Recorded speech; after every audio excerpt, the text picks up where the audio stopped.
దేవుని పరిశుద్ధ నామాని స్తోత్రాలు. దేవుని పిల్లలైన మీకు అందరికీ నిండు మనసుతో ప్రేమ వందనాలు. అందరికీ ప్రేమ వందనాలు.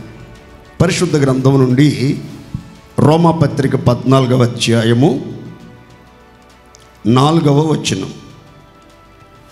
పరుని సేవకునికి తీర్పు తీర్చుటకు నీవెవడవు? అతడు నిలిచియుండుటయైనను పడియుండుటయైనను అతని సొంత యజమానుని పనియే. అతడు నిలుచును, ప్రభు అతనిని నిలవబెట్టుటకు శక్తి గలవాడు. దేవునికి స్తోత్రం కలుగునుగాక. రోమాపత్రిక పరిశుద్ధులకు దేవుని ప్రియులకు రాయబడినటువంటి పత్రిక. క్రీస్తు యేసునందు పరిశుద్ధపరచబడి పరిశుద్ధులుగా ఉండటానికి పిలువబడి పరిశుద్ధతలో పరిపూర్ణులగుటకు సాగిపోవచ్చు. దేవునికి ప్రియులుగా, ఇష్టలుగా, దేవునికి సన్నిహితంగా, దేవుని స్వారూప్యతను ధరించుకుని సాక్షులుగా తేజరిల్లుతున్నటువంటి రోమాలో ఉన్న పరిశుద్ధులకు, దేవుని ప్రియులకు ఈ పత్రిక ద్వారా ఒక పరమార్థాన్ని తెలియపరుస్తున్నాడు దైవజనుడు. ఏమనంటే, పరుని సేవకునికి తీర్పు తీర్చుటకు నీవు ఎవడవు అనే ఒక ప్రశ్న మనం అక్కడ గమనిస్తాం. అంటే పరిశుద్ధులు, దేవుని ప్రియులు, నీతిమంతులు, ఆత్మ సంబంధులట పరులకు, ఇతర సేవకులకు, ఇతర పరిచారకులకు, ఇతర మనుష్యులకు, ఎదుటి మనుష్యులకు, కనబడిన వాళ్ళందరికీ తీర్పు తీర్చడానికి దేవుడు ఎవ్వరికి అనుమతి ఇవ్వలేదు. దేవుడు ఎవ్వరికి అనుమతి ఇవ్వలేదు. ఒక వ్యక్తి నిలిచి ఉండటమైనా పడిపోవటమైనా జరిగిందంటే అది అతని యొక్క, ఆమె యొక్క సొంత యజమాని యొక్క పని. మనం ఆరాధిస్తున్న దేవుడు పరిచయం చేసుకుంటూ ఇర్మియా గ్రంథంలో చెప్తాడు, యెహోవానైన నేనే మీ యజమానుడను అని చెప్తాడు. ఆయన మనందరి యజమాని. ఆయన యాజమాన్యములో ఆయన క్రింద మనం దాసులుగా, దాసురాండ్రముగా కొనసాగుతున్నాం. ఆయన దాస్యత్వములో, యేసుక్రీస్తు యొక్క దాస్యత్వములో, పొలములో పనివారముగా కొనసాగుతున్నటువంటి దేవుని పిల్లలమైనటువంటి మనమట ఎవ్వరికి తీర్పు తీర్చకూడదు. పడిపోయినోడికి తీర్పు తీర్చకూడదు, నిలబడినోడికి తీర్పు తీర్చకూడదు, పరిశుద్ధులకి తీర్పు తీర్చకూడదు, పాపములో జీవిస్తున్న వారికి తీర్పు తీర్చకూడదు, మంచివారికి తీర్పు తీర్చకూడదు, చెడ్డవారికి తీర్పు తీర్చకూడదు. అసలు తీర్పు తీర్చడానికి మీరు ఎవరు? మీ కంట్లో పెద్ద పెద్ద దూలాలు పెట్టుకుని ఎదుటివారి కంట్లో చిన్న చిన్న నలుసులను, అణువులను, సూక్ష్మమైనటువంటి పరమాణువులను వెతకతారా? మీరు ఎవరు అసలు?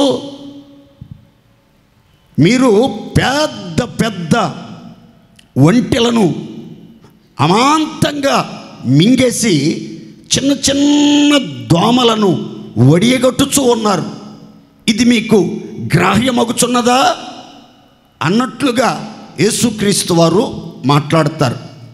కనుక దేవుని సన్నిధికి వచ్చినటువంటి మనం ఎవరిని గురించి తీర్పు తీర్చకూడదు. పడిపోయిన వాళ్ళ గురించి కానీ, నిలబడిన వాళ్ళ గురించి కానీ, బలవంతుల గురించి కానీ, బలహీనుల గురించి కానీ. ఎందుకనంటే ప్రభువు నిలవబెట్టుటకు శక్తి కలిగిన దేవుడు. అతడు నిత్యము నిలుస్తాడు, అతడు నిత్యము నిలబడతాడు అనే ఒక మాటను మనం గమనిస్తాం. ఇంకా వివరంగా మనం గమనించాలి. ఈ వాక్యాన్ని లోతుగా అర్థం చేసుకోవాలి అని అంటే రోమాపత్రిక 2వ అధ్యాయం 1వ వాక్యాన్ని చదువుకుందాం ఒకసారి. కాబట్టి తీర్పు తీర్చు మనుష్యుడా, నీవు ఎవడవైనను ఎంతటి గనుడవైనను సరే నిరుత్తరుడివై ఉన్నావు, దేని విషయములో ఎదుటివానికి తీర్పు తీర్చుచున్నావో దాని విషయములో నీవే నేరస్తుడవై ఉన్నావు. తలలు పైకెత్తి చూడండి. ఇక్కడ రాయబడినటువంటి మాట ఏంటంటే, దేని విషయములో ఎదుటి మనిషికి తీర్పు తీర్చుచున్నావో దాని విషయంలో నీవే నేరస్తుడువని నీకు నీవే తీర్పు తీర్చుకుంటున్నావు. కాబట్టి ఓ మనుషుడా, ఎదుటివానికి, ఇరుగు పొరుగు వాళ్లకు, కనబడిన వాళ్ళందరికీ తీర్పు తీర్చడం, ప్రతి వారిని చులకనగా మాట్లాడటం, ప్రతి వారిని తృణీకరించడం, ప్రతి వారిని ఇష్టం వచ్చినట్లుగా ప్రవర్తించడం చేయబాకండి. ఏ వ్యక్తికైతే నిరుత్తరుడవై నీవు ఎదుటి వ్యక్తికి తీర్పు తీరుస్తున్నావో ఆ విషయంలో నీవే నేరస్తుడవు, నీవే నేరస్తురాలివి, నీవే అపవిత్రుడవు, నీవే దోషివి అని నీ అంతట నీవే ఒప్పుకొని నీకు నీవు తీర్పు తీర్చుకుంటున్నావు. కాబట్టి విశ్వాస యాత్రలో నడిపించబడుతున్న దేవుని పిల్లలైనటువంటి వాళ్ళు ఎట్టి పరిస్థితులలో, ఎంతటి గనులైనా గొప్పవాళ్ళైనా, ఆత్మీయ శిఖరానికి చేరుకున్నటువంటి వాళ్ళైనా సరే ఎదుటి వాళ్లకు పొరపాటున తీర్పు తీర్చకూడదు అని బైబిల్ గ్రంథం చెప్తుంది. అయితే ఈ రాత్రి నేను మీతో చెప్పాలనుకున్న చిన్న మాట ఏంటంటే, ఒక వ్యక్తి పడిపోయినా సరే, నిలిచి ఉన్నా సరే, అది సొంత యజమాని పైనట. అతడు నిలబడతాడట. అతన్ని నిలబెట్టడానికి ఆ యజమానికి శక్తి, సామర్థ్యం సరిపోతుందట. ఖచ్చితంగా యజమాని క్రింద పనిలో ఉన్నటువంటి వాళ్ళు, ప్రభు పనిలో, పరిచర్యలో, భక్తిలో, ప్రార్థనలో, విశ్వాసంలో ఎదుగుతున్నటువంటి వాళ్ళందరినీ కూడా ప్రభు అన్ని విషయాల్లో పడిపోయినా సరే ఉద్ధరిస్తాడు. ఆయన నిలవబెట్టడానికి శక్తి కలిగిన దేవుడు అనే విషయాన్ని మనం గమనించాలి. ఎందుకు అనేక మంది పడిపోతున్నారు? ఎందుకు విశ్వాస జీవితంలో చాలామంది నిత్యము నిలిచి ఉండలేకపోతున్నారు, నిత్యము నిలబడలేకపోతున్నారు, నిరంతరం నిలిచి నిత్య మహిమకు నిరీక్షణతో ఎదురు చూడలేకపోతున్నారు అనంటే, యేసుక్రీస్తు చెప్పిన ఒక ఉపమానంలో ఒక చిన్న మాటని మనం చదువుకుంటే కొన్ని విషయాలు మనకు అర్థమవుతాయి. చదువుకుందాం, చూడండి. మత్తయి సువార్త 13వ అధ్యాయం 21వ వచనం. అయితే అతనిలో వేరు లేనందున అతడు కొంతకాలము నిలుచును గాని వాక్యము నిమిత్తము, దేవుని నిమిత్తము శ్రమయైనను హింస అయినను కలగగానే అభ్యంతరపడి తొలగిపోవును. రాతి నేలలో పడినటువంటి విత్తనాలను గురించిన సమాచారం యేసుక్రీస్తు శిష్యులకు తెలియపరుస్తూ చెప్పిన మాట ఏంటంటే, ఈ రాతి నేలలో పడిన విత్తనాలను పోలిన వాళ్ళు ఎవరు అనంటే, వాళ్ళు వాక్యాన్ని విన్నప్పుడు సంతోషముతో వాక్యాన్ని వింటారు, వెంటనే వాక్యాన్ని అంగీకరిస్తారు, వాక్యాన్ని హృదయంలోనికి చేర్చుకుంటారు. ఎంతో నమ్మకస్తులుగా ఆత్మీయ యాత్రలో కొంతకాలం దేవునిని వెంబడిస్తారు, దేవుని మీద ఆధారపడతారు, కొంతకాలం ఎదుగుతారు, కొంతకాలం ఎంతో ఏపుగా ఎదుగుతూ అనేకులకు ఆకర్షణీయంగా ఉంటారు. కానీ వారిలో వేరు లేనందున, బలమైన వేరు లేనందున, లోతైన వేరు లేనందున, స్థిరమైన వేరు లేనందున వారు కొంతకాలం తర్వాత విశ్వాస జీవితంలో ఎదురయ్యే చిన్నపాటి శ్రమ కానీ, కొద్దిపాటి హింసలు కానీ సంభవించగానే దేవుని నిమిత్తం వాక్యానుసారమైన జీవితంలో కొనసాగించబడుతున్నప్పుడు ఎదురవుతున్నటువంటి ఆటుపోట్ల మధ్యలో, నిందలు అవమానాల మధ్యలో, వ్యతిరేకతల మధ్యలో, సవాళ్ళ మధ్యలో, సమస్యల సంఖ్యల మధ్యలో ఆగి ఆలోచిస్తారట. ఆ తర్వాత అభ్యంతరపడి దేవునిలో నుండి, సంఘ సహవాసములో నుంచి, పరిశుద్ధ జీవితములో నుంచి, దేవుని కృపలో నుంచి తొలగిపోతారు. వాళ్ళు నిత్యము నిలిచి ఉండేదానికి అవకాశం లేదు. కారణం ఏంటంటే వేరు లేదు, అందువల్ల వాళ్ళు నిలబడలేరు, వారికి సరి అయిన పునాది లేదు అని బైబిల్ గ్రంథం చెప్తుంది. ఒక విశ్వాసి అయినా, ఒక దైవ సేవకుడైనా ఆఖరి శ్వాస వరకు ప్రభువులో నిలిచి ఉండాలి, ప్రభు చేత నిలవబెట్టబడాలి.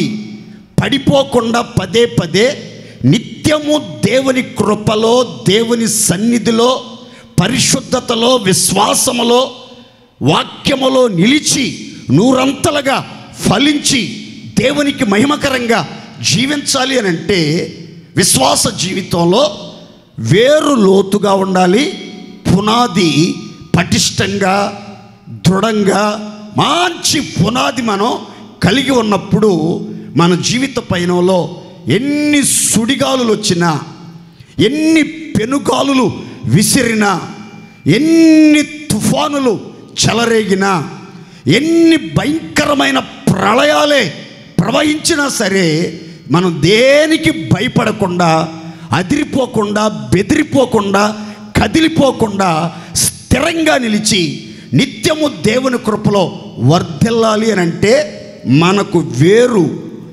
బలంగా ఉండాలి, పునాది చాలా స్థిరమైందై ఉంటే మనం ఎట్టి పరిస్థితుల్లో కదిలించబడకుండా, పడద్రోయబడకుండా, పతనావస్థకి దిగజారిపోకుండా దేవుని రాకడ పర్యంతము చక్కగా నిలిచి దేవునిని మహిమపరచుదముగాక. గట్టిగా చెప్దాం హల్లెలూయా. నిత్యము ఎవరు నిలుస్తారు? ఈ రాత్రి ప్రభు మీకు చెప్పమని నన్ను ప్రేరేపించినటువంటి మాట ఇది. నిత్యము నిలుచున్నది ఎవరు? నిత్యము నిలుచున్నది ఎవరు? పడిపోకుండా పదే పదే ఆత్మీయ జీవితంలో అడుగులు తడబడకుండా, పాదాలు జారిపోకుండా, ప్రభునామానికి అవమానకరంగా ప్రవర్తించకుండా, దేవుని నామం దూషణ పాలు కాకుండా, దేవుని మహిమ కొరకు, దేవుని కృపలో కదలక నిత్యము నిలుచున్నది ఎవరు అనే వివరాలు నేను మీతో క్లుప్తంగా చెప్తాను. అందరూ శ్రద్ధగా ఆలకించండి.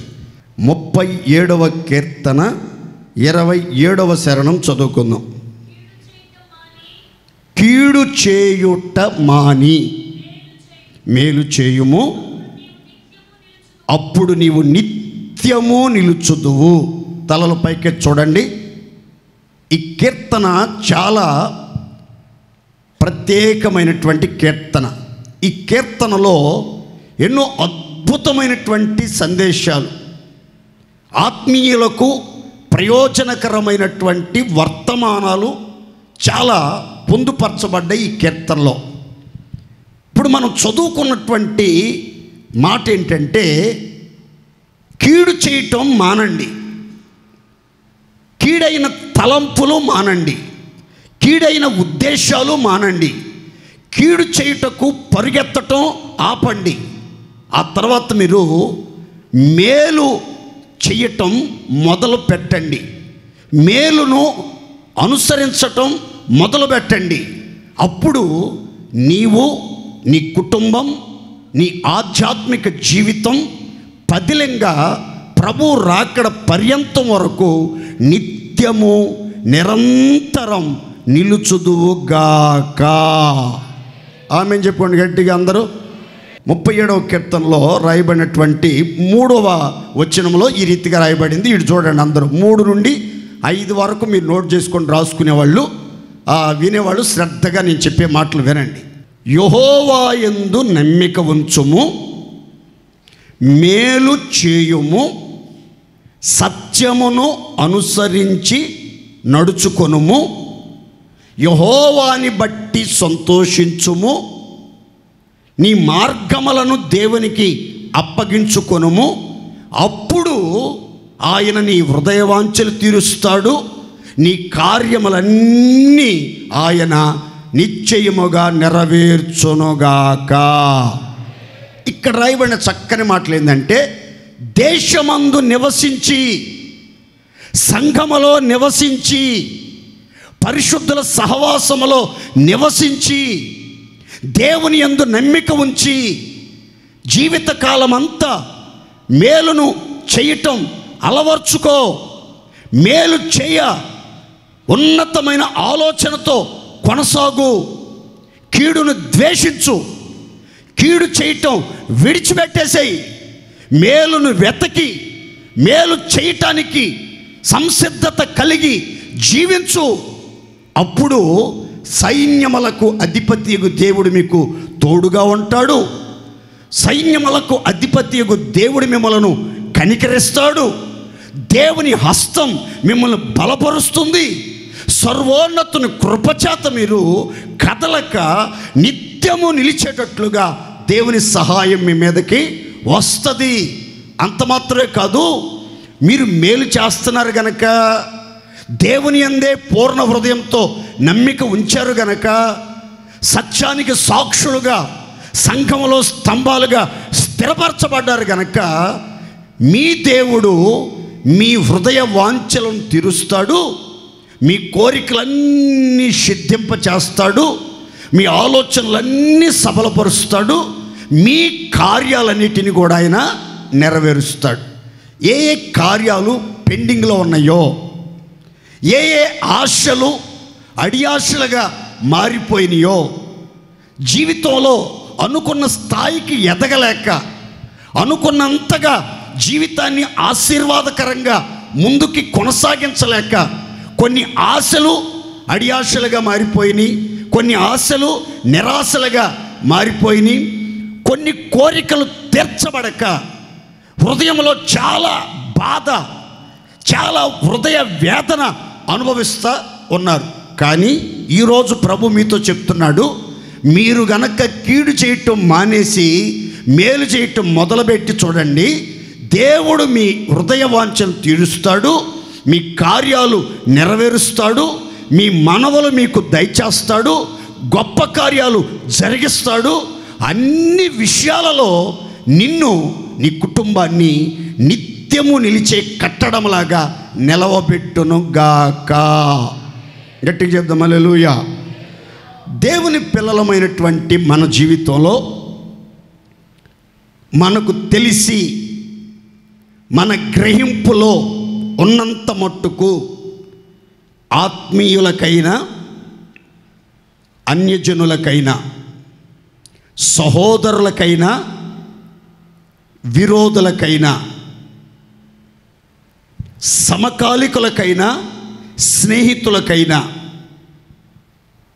సంఘస్థులకైనా ఎవరికైనా సరే కీడు చెయ్యకూడదు, కీడు చెయ్యకూడదు.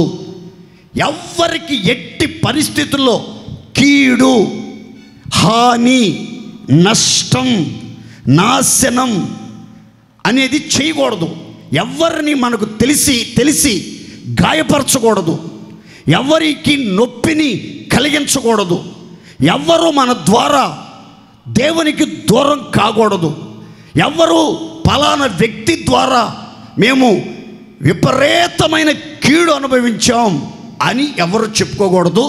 మనకు తెలిసినంత వరకు, మన కంఠంలో ఊపిరున్నంత వరకు మనల్ని ప్రేమించే వాళ్ళకైనా, మనల్ని ద్వేషించే వాళ్ళకైనా, మన స్నేహితులకైనా, మన శత్రువులకైనా, పేదవాళ్ళకైనా, గొప్ప వాళ్ళకైనా, పరిశుద్ధులకైనా, దుష్ట దుర్మార్గులకైనా సరే మనం మేలు మాత్రమే చెయ్యాలి, కానీ కీడు మాత్రం పొరపాటున చెయ్యకూడదు.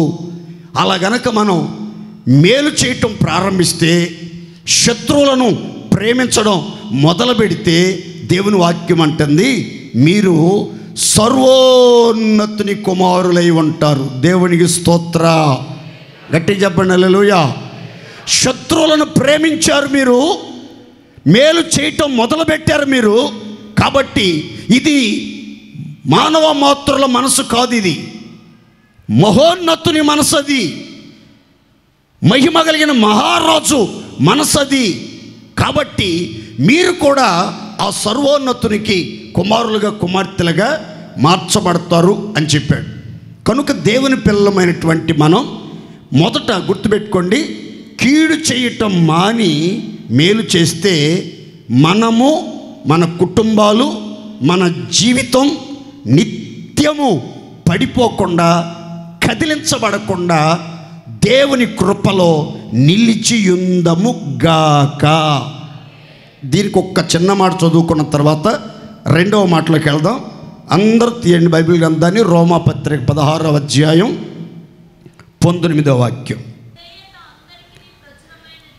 మీ విధేయత అందరికీ ప్రచురమైనది గనుక మిమ్మల్ని గూర్చి సంతోషించుచున్నాను. మీరు మేలు విషయమై జ్ఞానులను, కీడు విషయమై నిష్కపటులై ఉండవలెనని కోరుచున్నాను. రోమా సంఘానికి పౌలు లేఖ రాస్తూ ముగింపు అధ్యాయంలో చెప్తున్నాడు, మీ విధేయత, మీ వినయ విధేయతలు భూలోకమంతా, క్రైస్తవ ప్రపంచమందంతటా, హోసన్నా మినిస్ట్రీలో ఉన్న సంఘాలన్నింట, సేవకులందరికీ మీ విధేయత ప్రచురించబడింది, తెలియజేయడం జరిగింది అని నేను ఎంతో సంతోషిస్తున్నాను అని ఒక దైవ సేవకుడుగా నేను మీ గురించి చెప్పాలి అని అంటే, మీరు ఎంతమంది దేవుని వాక్యానికి విధేయత చూపుతున్నారు, దేవుని నడిపింపుకు విధేయత చూపుతున్నారు, దేవుని చిత్తానుసారంగా జీవించడానికి విధేయత చూపుతున్నారు, దేవుని మాటకు లోబడుతున్నారా, విధేయత చూపుతున్నారా, దేవుని మాటల ప్రకారం జీవించడానికి ఇష్టపడుతున్నారా అనేది మీరు ఆలోచించాలి. రెండవదిగా అక్కడ దైవజనుడు చెప్తూ అంటాడు, మీరు మేలు విషయమై జ్ఞానులుగాను, కీడు విషయమై నిష్కపటులుగా ఉండవలెనని నేను ఎంతో కోరుచున్నాను అంటాడు. దేవుని స్తోత్రం చెప్పండి గట్టిగా అందరూ. ఇది కొంచెం డీప్గా ఆలోచించాలి మీరు. నేను అంత వివరంగా చెప్పడానికి సమయం కుదరదు, అవుట్లైన్ చెప్తాను, ఇటు చూడాలి అందరూ. దేవుని పిల్లలకి మేలు చేసే విషయంలో ఏముండాలంటే జ్ఞానం ఉండాలంట. ఏముండాలండి చెప్పాలి గట్టిగా అందరూ. మేలు చేసేటప్పుడు ఏముండాలంట? జ్ఞానం ఉండాలి. మనము ఈ మేలు ఈ వ్యక్తికి చెయ్యొచ్చా, ఈ సహాయం ఈ కుటుంబానికి చెయ్యొచ్చా అనేది మనం జ్ఞానంగా, బుద్ధిపూర్వకంగా, వివేచన కలిగి ఆలోచించి మనం చెయ్యాలి. మనలో పక్షపాతం ఉండకూడదు, పక్షపాతం ఉండకూడదు. ఇతరులకు సహాయం చేసేటప్పుడు, మేలు చేసేటప్పుడు, ఉపకారం చేసేటప్పుడు, ఏదైనా మంచి కార్యం తలపెట్టినప్పుడు మనలో పక్షపాతం ఉండకూడదు. కానీ మనలో ఏముండాలంటే జ్ఞానం ఉండాలి, జ్ఞానం అనేది ఉండాలి. అంతేగాని మనకు నచ్చిన వాళ్ళకి, మనకు సహాయం చేసే వాళ్ళకి, మనల గురించి భజన చేసే వాళ్ళకి, మనల్ని వెంబడించే వాళ్ళకి మనం మేలు చేసుకుంటా పోకూడదట. ఈ మేలు పొందటానికి ఇతడు అర్హుడా కాదా, ఈ మేలు పొందటానికి ఈమె అర్హురాలా కాదా అనేది మనం గుర్తుపట్టి కొంచెం బుద్ధి, జ్ఞానము, వివేచన కలిగి ఆ మేలు చేయటానికి ముందడుగు వెయ్యాలి. ఎవరికి పడితే వాళ్ళకి మనం మేలు చేయకూడదు, మేలు చేయకూడదు. కొంతమందికి అదేమి చిత్రమో తెలియదు కానీ ఆ సంఘంలో ఎంతోమంది విధవరాళ్ళు ఉంటే ఆ విధవరాల మీదే అయ్యగారికి మహావల్లమాలిన అభిమానం. ఎవరిని బలకరించడం, స్పెషల్గా ఆమె దగ్గరికి వెళ్ళి ఏదో ఒక మూలను కూర్చుని ఏదో మూల నిలబడి కాసేపు మాట్లాడి ఆదరించి బలపరిచి ఏదైనా సహాయం చేయాలంటే సహాయం చేసి చెప్పాల్సిన మాటలు చెప్పి వస్తూ ఉంటాడు. అది ఇంతమంది ఎదవరాళ్ళు ఉన్నారు కదా, సంఘంలో పేదోళ్ళు ఉన్నారు కదా, ఇబ్బందుల్లో ఉన్న వాళ్ళు ఉన్నారు కదా, వాళ్ళని పరామర్శించవచ్చుగా, వాళ్ళకి సహాయం చేయొచ్చుగా. చేయడు. ఆమెంటేనే ఇష్టం, ఆమెంటేనే ఇష్టం. ఆమె ఇంటికి మాత్రమే వెళ్తాడు, ఇంకా వేరే వాళ్ళ ఇంటికి వెళ్ళరు, వేరే వాళ్ళ ఇంటికి వెళ్ళరు. ఎందుకని? వీడికి బుద్ధి లేదు, వీడి బుద్ధి గడ్డిదంది, వీడి బుద్ధి గడ్డిదంది. కొంతమందికి తలకాయ ఇంతెంతలా ఉంటుంది, కానీ తలకాయలు గుజ్జు మాత్రం చాలా తక్కువ ఉంటుంది, చాలా తక్కువ ఉంటుంది. మైండ్ సరిగా పనిచేసి సావదు. అయితే దేవుని పిల్లలకి జ్ఞానం అనేది చాలా అవసరం. ఎవరికి మేలు చేయాలి, ఈ మేలు ద్వారా వీళ్ళు ఆదరించబడాలి, దేవునిలో స్థిరపరచబడాలి, దేవునికి కృతజ్ఞత కలిగి నడిపించబడాలి, సేవకుల ఎడల కృతజ్ఞత కలిగి నడిపించబడాలి అని ఆలోచనతో ఎదుటి వారికి మనం మేలు చేయాలి. దేవుని స్తోత్రం చెప్పండి, గట్టిగా గట్టిగా చెప్పాలి. హల్లెలూయా. మనం ఎవరికైనా సహాయం చేసామనుకోండి, వాళ్ళు ఎక్కడికి వెళ్తే అక్కడ మనకు భజన చేస్తూనే ఉంటారు. అది మామూలే, అది సర్వసాధారణం. అందుకని మనం ఎవరికి పడితే వాళ్ళకి మేలు చేయకూడదు. కొంచెం జ్ఞానంగా ఆలోచించి మనం మేలు చెయ్యాలి. కొంతమందికి వాళ్ళు కష్టాల్లో ఉన్నారని, ఆపదలో ఉన్నారని, ఇబ్బందుల్లో ఉన్నారని, ఆర్థికంగా చితికిపోయారని మనం ఏదైనా ఒక్కసారి మేలు చేయటం మొదలుపెట్టాం అనుకోండి, ఒక్కసారి అలవాటు పడ్డారనుకోండి, ఇంక మనల్ని వదలరేక, ఇక మనల్ని వదలరు. ఏ కష్టం వచ్చినా వెంటనే వచ్చి, బ్రదర్ చాలా కష్టాల్లో ఉన్నాను, బ్రదర్ సిస్టర్ చాలా కష్టాల్లో ఉన్నాను సిస్టర్, ఎవరికి చెప్పుకుంటాం, ఇంకా మీరే మా ఆత్మీయ తల్లి, మీరే మా ఆత్మీయ తండ్రులు, మీరే అర్థం చేసుకోకపోతే ఇంకెవరు అర్థం చేసుకుంటారు. సంఘంలో ఒకలమారి ఏడుపులు ఏడుస్తారు, మొత్తం మీద ఒకలమారి ఏడుపులు ఏడుస్తారు. ఇలాంటివి చాలా జాగ్రత్తగా గమనించాలి. నేను ఇక్కడికి వచ్చిన తర్వాత నాకు జ్ఞానోదయమైంది ఇట్లాంటి విషయాల్లో. దేవుని స్తోత్రం చెప్పండి గట్టిగా. ఒక్కసారి కనుక మనం చెయ్యి చావటం మొదలుపెట్టామనుకోండి, కొందరు జీవితాల్లో దయదలిచి ఇక వాళ్ళు ఏం చేస్తారు తెలుసా, ఇక ప్రతి దానికి ఇక రావటం, అన్నా 10 లక్షలు అప్పు అయిందన్నా, 20 లక్షలు అప్పు అయిందన్నా, 5 లక్షలు అప్పు అయిందన్నా, 3 లక్షలు అప్పు అయిందన్నా, కనీసం పండగకి కూడా కొత్త బట్టలు కూడా కొనుక్కోలేకపోయామన్నా, పిండొంటలు కూడా వండుకోలేకపోయామన్నా, బిర్యానీ కూడా చేసుకోలేకపోయామన్నా. మీరేదన్నా దయదలిస్తే కొంచెం బిర్యానీ అన్న వండుకుంటామన్నా, కొత్త బట్టలన్నా కొనుక్కుంటామన్నా, ఏదన్నా ఒక చీర తెచ్చుకుంటామన్నా, ఏదన్నా ఒక డ్రెస్ కొనుక్కుంటామన్నా అని ఎంత నైస్గా లాగటానికి ఇష్టపడతారంటే అంత నైస్గా లాగటానికి ఇష్టపడతారు. అలా లాగి బాగా స్థిరపడిపోయిన వాళ్ళు చాలామంది ఉన్నారు. దేవుని స్తోత్రం చెప్పండి గట్టిగా. హల్లెలూయా. కాబట్టి బైబిల్ చెప్తుంది, మేలు చేసేటప్పుడు జ్ఞానం, బుద్ధివాడు, కొంచెం బుర్రకు పని పెట్టు, ఆ తర్వాత మేలు చేయటం మొదలు పెట్టండి. ఆ తర్వాత బైబిల్ ఏం చెప్తుందంటే, కీడు విషయమై నిష్కపటులై ఉండాలి. దేవుని స్తోత్రం చెప్పండి గట్టిగా. అబ్బా, నాకు ఈ మాట పిచ్చగా నచ్చిందండి. చాలా చాలా ఇష్టం నాకు ఈ మాట.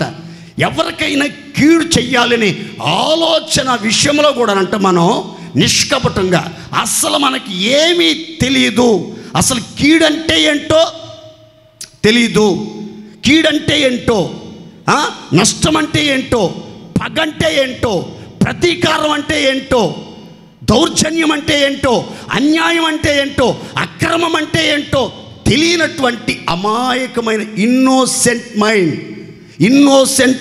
అమాయకమైన మనస్సు మనం కలిగి ఉండాలి.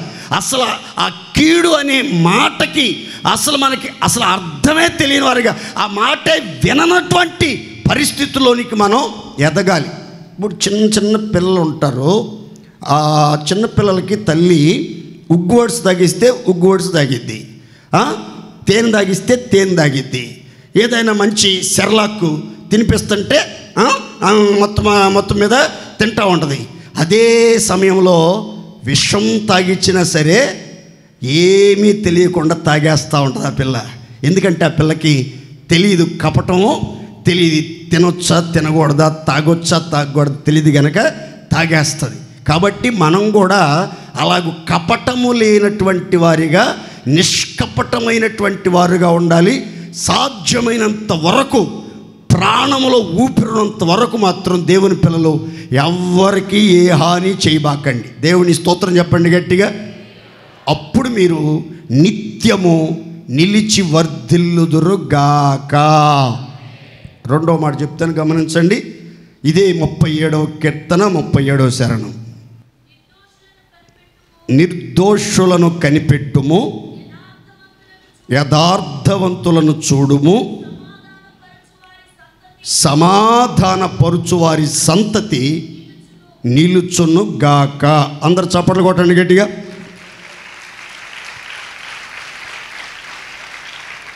మొదట చెప్పాను, కీడు చేయటం మాని మేలు చేయండి, అప్పుడు నీవు నిత్యము నిలుచుదు అని.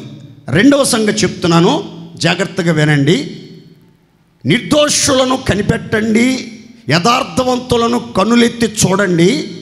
అయితే భూమి మీద మాత్రం నిత్యము నిరంతరం నిలిచే సంతానం ఎవరైనా ఉన్నారు, జనాంగం ఎవరైనా ఉన్నారు, మనుష్య మాతృలు ఎవరైనా ఉన్నారా అని పరిశీలనగా చూస్తే సమాధాన పరుచువారు, వారి సంతానము, వారి వంశ వృక్షము తరతరాలలో శాశ్వతముగా నిలిచి అన్ని రంగాలలో అభివృద్ధి చెంది వర్ధిల్లుతా ఉంటున్నారు. దేవుని స్తోత్ర.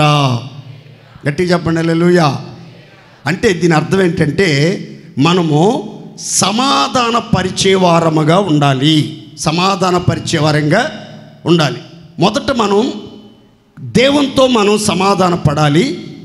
మనం సమాధాన రాయబారులుగా మార్చబడి సమాధానపరచు పరిచర్యను మనం దేవుని యొద్ద నుంచి పొందుకొని అనేకులను సమాధానపరచడానికి మన వంతు మనం ప్రయత్నం చేయాలి.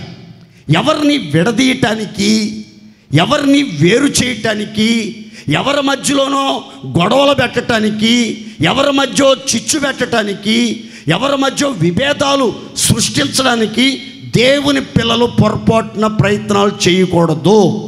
కొంతమందికి ఇదే పని. భార్యాభర్తలు సంతోషంగా ఐక్యతగా ప్రేమగా ఉంటే వారవలేరు.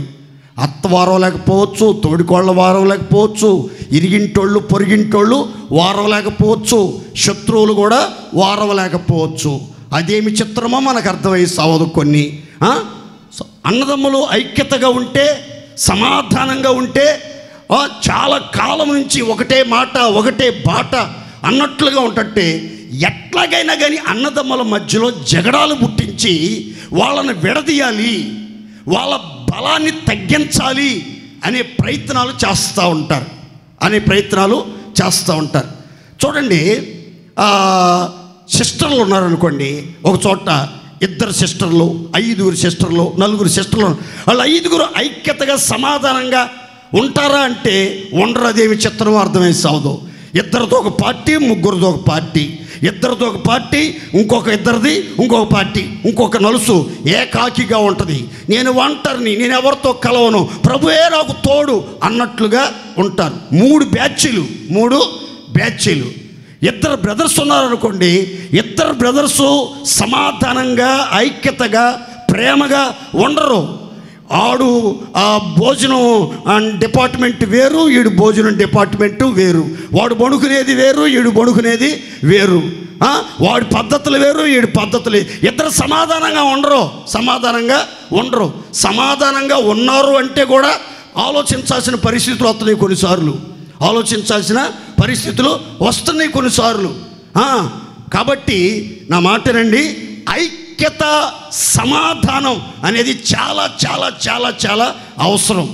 కొంతమంది కొంచెం మాటకర్తనంగా, కొంచెం జ్ఞానంగా అందరినీ కలుపుకుంటారేమో అనుకుంటాము. కొంతమంది ఏమో ముచ్చుమోహం వీళ్ళు 3 లోకాలు ముంచుతారు. వీళ్ళకి కొంచెం నెత్తి ఉంది, వీడి ద్వారా మనకి ఏం ప్రమాదం ఉండదు అనుకుంటామా? ఈ ముచ్చోడే, ఈ నెత్తోడే మొత్తం సంఘాన్ని సర్వనాశనం చేసేస్తాడు. కాబట్టి ఎవరిని ఎట్లా నమ్మాలో కొన్ని అర్థం కాదు. కానీ అయితే బైబిల్ చెప్పే మాట ఏంటంటే, ఎవరి మధ్యలో చిచ్చు పెట్టొద్దు, ఎవరి మధ్యలో రచ్చలు లేపొద్దు, ఎవరిని విడదీసే ప్రయత్నాలు చేయొద్దు, ఎవరి మధ్యలో జగడాలు సృష్టించొద్దు. సాధ్యమైనంత వరకు చక్కని ఆలోచన కలిగి ప్రార్థన చేసి విడిపోయిన వారిని, విభేదాలు వచ్చి దూరమైనటువంటి వారిని ఒకరినొకరు పలకరించుకోకుండా, ఒకరినొకరు ప్రేమించుకోకుండా, ఒకరినొకరు ద్వేషించుకుంటూ, ఒకరినొకరు కళ్ళెత్తి చూడకుండా, కనీసం షేక్ హ్యాండ్ కూడా ఇవ్వకుండా, చూసి కూడా చూడనట్లుగా తలదించుకుని వెళ్ళిపోతున్నటువంటి వాళ్ళని ఏ విధం చేతనైనా కలపటానికి, సమాధానపరచడానికి మనం ప్రయత్నాలు చేయాలి. కానీ ఇంకా ఆజ్యం పోసి, ఇంకా గొడవలు సృష్టించి, ఇంకా రెచ్చగొట్టి, ఇంకా సమాధానాన్ని పూర్తిగా సమాధి చేసే స్థాయికి మనం ఎదగకూడదు. బైబిల్ చెప్తున్న మాట ఏంటంటే, సమాధానపరుచువారి సంతానం నిత్యము నిలిచి ఉంటుంది. దేవుని స్తోత్రం చెప్పండి గట్టిగా. మీకు 2 మాటలు చెప్తాను చూడండి. దీంట్లో సమాధానం పరిచే వాళ్ళ సంతానం నిలిచి ఉండటానికి కారణాలు ఏంటి అనే వివరాలు చెప్తాను చూడండి. సామెతల గ్రంథం 12:20. కీడు కల్పించు వారి హృదయములో మోసము కలదు, సమాధానపరుచుటకై ఆలోచన చెప్పువారు సంతోషభరితులగుదురుగాక. కీడు కల్పించుటకు ఆలోచన చెప్పువారి హృదయంలో మోసము కలదు అంటే అప్పుడు ఆమేన్ అంటారు కొంతమంది. ఈ జాతి కూడా ఉంటుంది, ప్రతి చోట ఈ జాతి కూడా ఉంటుంది. ఇక్కడ 2 జాతుల గురించి వివరాలు రాయబడ్డాయి. ఒకటేమో కీడు కల్పించుటకై ప్రయత్నాలు చేసేవాళ్ళు, వాళ్ళ హృదయంలో ఏముందంటే మోసం ఉంది. ఆ మోసం ఉంది కనుక హృదయం నిండా మోసపు తలంపులు, మోసపు ఆలోచనలు. రాత్రి పండుకునే ముందు ఎవరిని మోసం చేయాలి, పొద్దున్నే ఎవరి కొంపకి చిచ్చు పెట్టాలి, ఎవరి జీవితాన్ని తల్లకిందులు చేయాలి, ఎవరి ఆస్తిని సొంతం చేసుకోవాలి, ఎవరిని పడగొట్టాలి, ఎవడు కోలుకోలేకుండా దెబ్బతీయాలి అని రాత్రంతా కీడు కల్పించే వారి హృదయంలో మోసపూరితమైన ఆలోచనలు మెదులుతూ ఉంటాయి. అదే ఆలోచనలు అదే కలలు కూడా వస్తూ ఉంటాయి. దేవుని స్తోత్రం చెప్పండి గట్టిగా. అదే కలలు కూడా వస్తూ ఉంటాయి. అయితే బైబిల్ చెప్తుంది, సమాధానపరచుటకై ఆలోచన చెప్పువారు భూమి మీద ఎలా ఉంటారంటే సంతోషభరితులుగా మార్చబడుదురుగాక. మీ జీవితంలో మీ గుండెల నిండా పరిపూర్ణమైన సంతోషం, అధికమైన సంతోషం, అనంత సంతోషం ఉండాలి అనంటే మీ కుటుంబంలో సంతోషం, మీ ఇంట్లో సంతోషం, మీరు అడుగుపెట్టే ప్రతి చోట సంతోషం, మీ మనసులో సంతోషం, మీ తలల మీద సంతోషం, మీ హృదయంలో నిత్య సంతోషం, మీ జీవితంలో సంతోషం కలిగి ఆరోగ్యంగా, ఆనందంగా, తేటగా, ప్రకాశవంతంగా మీ జీవితం కొనసాగాలి అని అంటే బైబిల్ అంటుంది, సమాధానపరచడానికి ఎవరికైనా ఆలోచన చెప్పావా? సమాధానపరచడానికి, సమాధాన పట్టడానికి భార్యాభర్తలు విడిపోయేటట్టుగా ఉన్నారు. విడిపోతేనే మంచిదిలేమ్మా, ఈ మూర్ఖుడితో ఎక్కడ కాపురం చేస్తావో, ఎంతకాలం భరించావంటే చాలా గ్రేట్, నువ్వు దేవతవమ్మా, దేవతవి అని రెచ్చగొట్టకూడదు వాళ్ళని. నా మాటనండి, బైబిల్ చెప్పే మాట ఏంటంటే సమాధానపరచడానికే ఆలోచన చెప్పాలి, కానీ కీడు కల్పించే ఆలోచనలు పొర్రపాటున ఎప్పుడు కూడా మనం చెప్పకూడదు. దేవుని స్తోత్రం చెప్పండి గట్టిగా. మీకు ఈ సందర్భం గుర్తుండటానికి ఒక మాట చెప్తాను చూడండి. హెబ్రీలలో 2 సహోదరులు పోట్లాడుకుంటున్నారు. ఏం చేస్తున్నారు? నోరుతో చెప్పాలి గట్టిగా. ఏం చేస్తున్నారు? పోట్లాట అంటే మీకు తెలుసు కదా, పెద్దగా అరుచుకోవటం, పెద్దగా అరుచుకోవటం. ఏయ్ గుద్దానంటే గుక్కెడు రక్తం కక్కుతావు, నా సంగతి నీకు తెలీదు, నేను పొడిచినోళ్ళు, నేను గుద్దినోళ్ళు ఆ కాలువ కట్ట మీద పొరలాడుతున్నారు గొట్లగా. ఏమనుకున్నావు అసలు? నేనంటే ఏంటో నీకు పూర్తిగా తెలియదు ఇంకా అన్నట్లుగా ఎవడికి ఇష్టం వచ్చేటాడు మాట్లాడుకుంటున్నారు. 2 సహోదరులే, 2 హెబ్రీలే, 2 ఒక జాతికి చెందిన వాళ్ళే, 2 పోట్లాడ అధికమైపోతుంది. అది చూశాడు మోషే అది చూశాడు. చూసి వాళ్ళ దగ్గరికి వెళ్ళి ఏమన్నాడు తెలుసా? అయ్యలారా మీరిద్దరూ సహోదరులు, మీరు పోట్లాడుకోవటం అంత మంచిది కాదు అన్నారు. అని అంటే మోషే ఎంత తగ్గించుకుని అయ్యలారా అని వాళ్ళనేమో మీరు సహోదరులరా బాబు, మీరు ఇట్లా పోట్లాడుకోవద్దు, అరుచుకోవద్దు, కొట్టుకోవద్దు, తిట్టుకోవద్దు, దూషించుకోవద్దు, విచ్చలవిడిగా ప్రవర్తించొద్దు అని చెప్తుంటే ఒకడు అన్యాయంగా ప్రవర్తిస్తున్నాడు, వాళ్ళిద్దరిలో దౌర్జన్యంగా ప్రవర్తిస్తున్నాడు, చాలా మోసపూరితంగా ప్రవర్తిస్తున్నాడు. వాడు మోషేని చూసి అంటున్నాడు, అయ్యా నువ్వు ఆ ఐగుప్తుడిని చంపటం నేను కళ్ళతో చూశానులే, అయినా మాకు తీర్పు తీర్చడానికి మాకు మీద అధిపతిగా తీర్పరగా నేను ఎవడు పెట్టాడో, నువ్వు పెద్ద నీతిమంతులాగా వచ్చి మాకు తీర్పు తీరుస్తున్నావు, చెప్పింది చాలే, నన్ను కూడా చంపాలని చూస్తున్నావా, మామూలుగా ఉండదు అని సమాధానపరచడానికి ప్రయత్నం చేసినటువంటి మోషేని బెదిరించే ప్రయత్నం చేశాడు. ఎవడాడు అని అంటే బైబిల్ చెప్తుంది, అన్యాయము చేసిన హెబ్రీయుడు. అన్యాయం చేసిన, విచిత్రమైన మాట చెప్తాను, తలపైకే చూడండి నన్ను.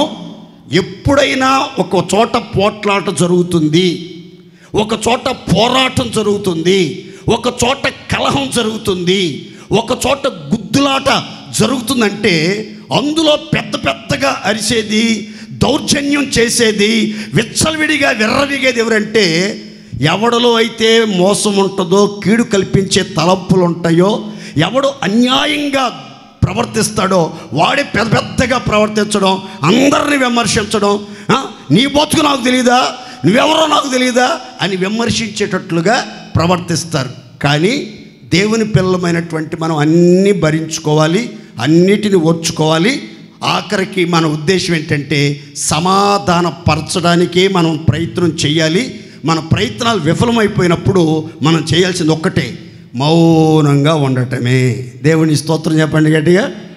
ఇక మన వల్ల కాదు, మన ప్రయత్నాలు విఫలమైపోతున్నాయి, మనం వీళ్ళని సమాధానపరచలేమని ఆలోచన, అభిప్రాయం వచ్చిందనుకోండి, అక్కడ మనం చేయాల్సింది ఒక్కటే, మాటలతో పని జరగనప్పుడు మౌనముతో పని జరిగింది. దేవునికి స్తోత్ర, గట్టి చెప్పండి హల్లెలూయా. కనుక మనం సాధ్యమైనంత వరకు సమాధానపరిచే ఆలోచనలు, ప్రయత్నాలు, ప్రయాస పడాలి, తగ్గించుకోవాలి. వాళ్ళకి మంచి మాటలు చెప్పటానికి, నీ అనుభవాన్ని అంతా రంగరించి నూరిపోయటానికి, ఒక కుటుంబాన్ని నిలబెట్టడానికి, ఒక కుటుంబాన్ని కట్టడానికి, ఒక కుటుంబాన్ని స్థిరపరచడానికి, ఒకని సంతానం ఆశీర్వాదకరంగా ఉండటానికి మీరు సాధ్యమైనంత వరకు మీరు ప్రార్థన చేస్తారో తెలియదు, మంచి మాటలు చెప్తారో తెలియదు, నచ్చ చెప్తారో తెలియదు, వాళ్ళతో కలిసి ఏడుస్తారో తెలియదు, కానీ ఒక కుటుంబంలో సమాధానాన్ని కలిగించడానికి మనం ప్రయత్నం చేయాలి. కానీ ఏ కుటుంబంలో నిప్పు పెట్టడానికి కానీ, తగలబెట్టడానికి కానీ, నాశనం చేయటానికి కానీ దేవుని పిల్లలు పొరపాటున ప్రయత్నం చేయకూడదు. దేవుని స్తోత్రం చెప్పండి గట్టిగా. ఇంకొక మాట కూడా చెప్తాను, మీకు అందరికీ బాగా తెలిసిన మాట, అది చదువుకుందాం చూడండి. దీంట్లోనే మత్తయి సువార్త 5:9, సమాధానపరచువారు ధన్యులు, వారు దేవుని కుమారులు అనబడుదురు. చప్పట్లు కొట్టండి గట్టిగా. సమాధానపరచు వారందరూ ఎవరి కుమారులు? సమస్యలు సృష్టించు వారందరూ ఎవరి కుమారులు? సాతాను కుమారులయ్యుందురు. ఎవరి కుమారులయ్యుందురు? మీరు సాతాను కుమారులు కుమార్తెలో, దేవుని కుమారులు కుమార్తెలో ఒక్కసారి గుండె మీద చేసుకొని మీ మనస్సాక్షిని అడిగి చూడండి. సమాధాన పరిచే మనస్సు, సమాధానపరిచే ఆలోచనలు, సమాధానం కోసం ప్రయత్నం చేయటం, నీ జ్ఞానాన్ని, నీ అనుభవాన్ని, నీ బలాన్ని వినియోగించి సాధ్యమైనంత వరకు సమాధానం కోసం ఎవరైతే ప్రయత్నం చేస్తారో వాళ్ళు ధన్యులట, వాళ్ళు ఆశీర్వదించబడిన వాళ్ళు, వాళ్ళు సంతోషభరితులు. అంత మాత్రమే కాదు, సర్వోన్నతుడైన దేవుని యొక్క కుమారులుగా, కుమార్తెలుగా పిలువబడతారు. దేవుని స్తోత్ర. మన దేవుడు ఎవరంటే సమాధానకర్త. చెప్పండి నోరు తెరిచి, సమాధానకర్త.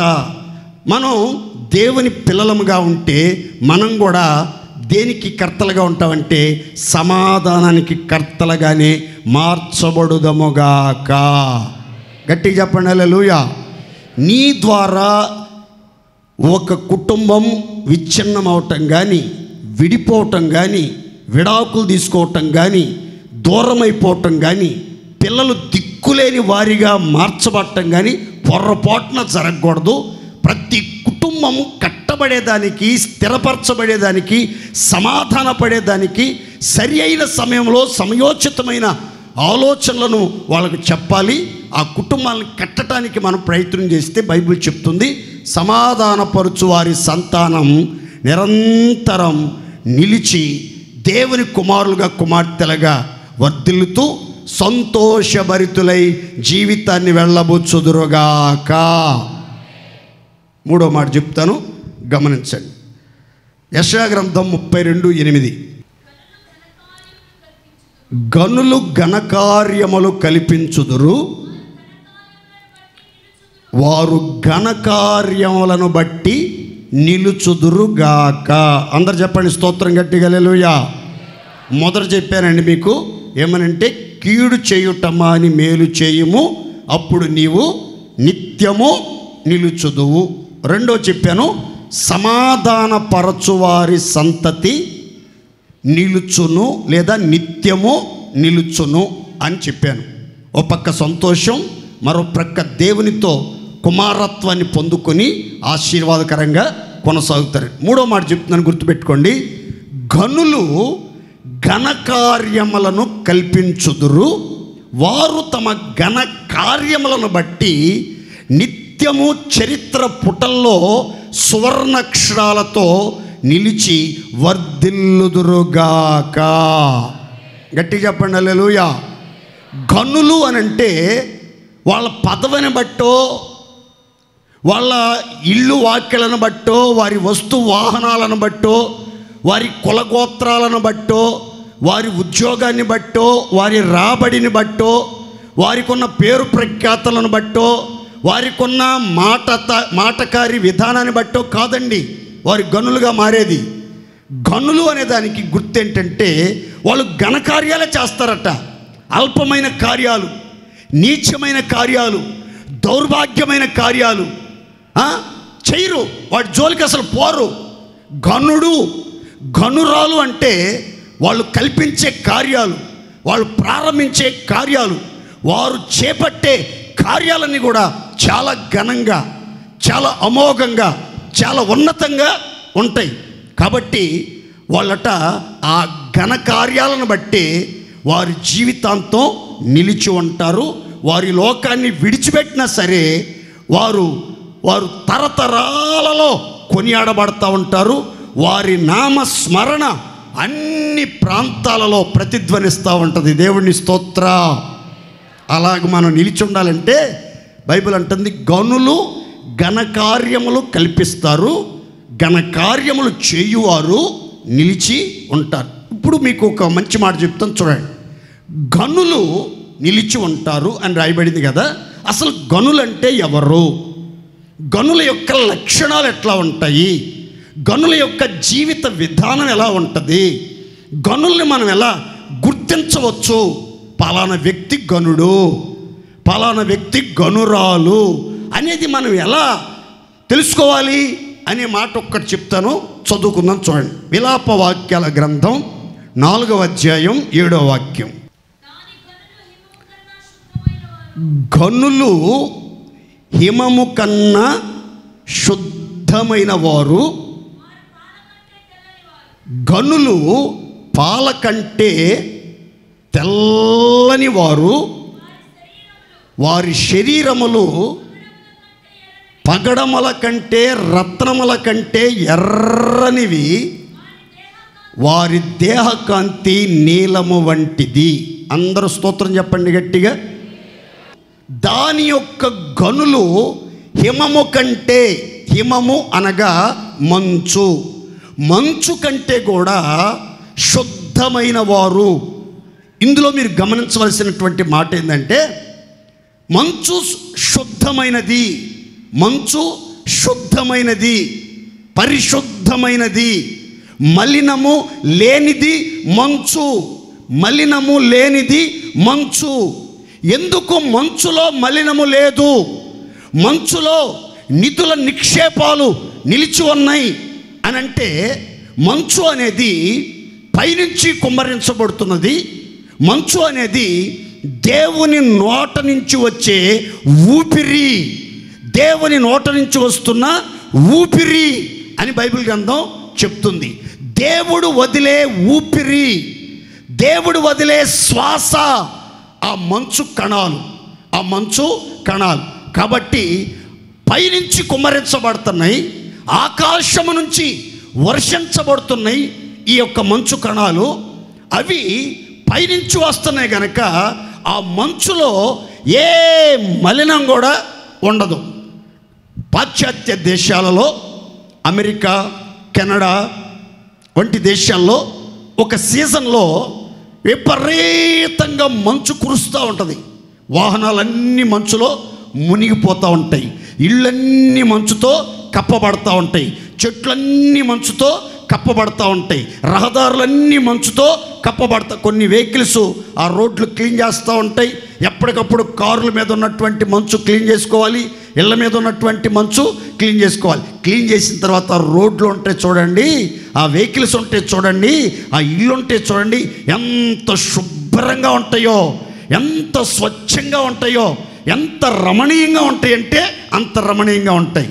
అలాగే గనులుగా ఉన్నటువంటి వాళ్ళందరూ కూడా యమము అంత శుద్ధమైన జీవితం, స్వచ్ఛమైన జీవితం, ప్యూరిఫై చేసినట్లుగా స్వచ్ఛంగా, ఎలాంటి కల్మషం, ఎలాంటి కలతలు, ఎలాంటి కపటం, ఎలాంటి దోషం లేకుండా ఆ మంచు ఎంత శుద్ధంగా ఉంటుందో గనులు కూడా అంతే శుద్ధమైన జీవితం జీవిస్తారు. దేవుని స్తోత్ర. గనుల గురించి బైబిల్ చెప్తుంది, వాళ్ళు పాల కంటే కూడా తెల్లగా ఉంటారు, పాలు తెల్లగా ఉంటాయి. అలాగే మన జీవితం, గనులుగా జీవించే వాళ్ళ జీవితం నిత్యము ఘనకార్యముల ద్వారా నిలిచి ఉండే గనుల యొక్క జీవితం కూడా ఎలా ఉంటుందంటే పాల కంటే తెల్లగా ఉంటుంది. అలాంటి పాల కంటే తెల్లగా, హిమము కంటే శుద్ధంగా ఉండటం మాత్రమే కాదు, వాళ్ళ శరీరాలన్నీ కూడా పగడమల కంటే ఎర్రగా ఉంటాయి. పగడాలు, రత్నాలు ఎలా ఎర్రగా ఉంటాయో వాళ్ళ యొక్క దేహం కూడా ఎర్రగా, రక్తముతో కడగబడినట్లుగా, రక్తములో ముంచబడినట్లుగా, రక్త బాప్తిస్మం పొందినట్లుగా, వాళ్ళ యొక్క దేహమంతా రక్తమయమైనట్లుగా ఎర్రని వారిగా వాళ్ళు కనిపిస్తారట. చిత్రమైనటువంటి మాట అక్కడ రాయబడింది. వారి యొక్క దేహ కాంతి, వాళ్ళ శరీరం యొక్క కాంతి ఎలా ఉంటుందంటే నీలము వంటిది. నీలము అంటే రెండు అర్థాలు ఉన్నాయి బైబిల్లో. ఒకటి దేవుని ప్రేమ, రెండు రాజరికపు అనుభవం. రాజరికానికి గుర్తుగా వీళ్ళు రాజవంశానికి చెందిన వారిలాగా టీవీగా కనబడతారు. వీళ్ళు దైవ ప్రేమ చేత నింపబడి, ఆకాశమంతా విస్తారమైనటువంటి ప్రేమతో నింపబడి దేవుని కృపలో వర్ధిల్లుతారు. మీ జీవితం కూడా గనులుగా చరిత్రలో స్థిరస్థాయిగా నిలిచిపోవాలి అని అంటే శుద్ధమైన జీవితం.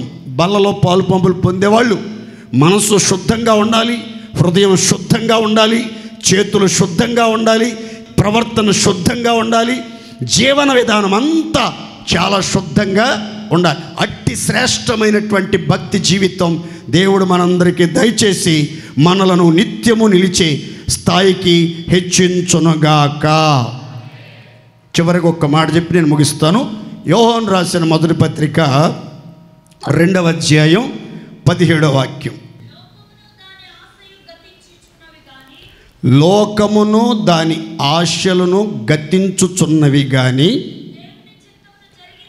దేవుని చిత్తమును జరిగించువాడు నిరంతరం నిలిచి వర్ధిల్లునుగాక. చప్పట్లు కొట్టి దేవుడు మహిమపరుద్దాం. ఇక్కడ జాగ్రత్తగా వినండి.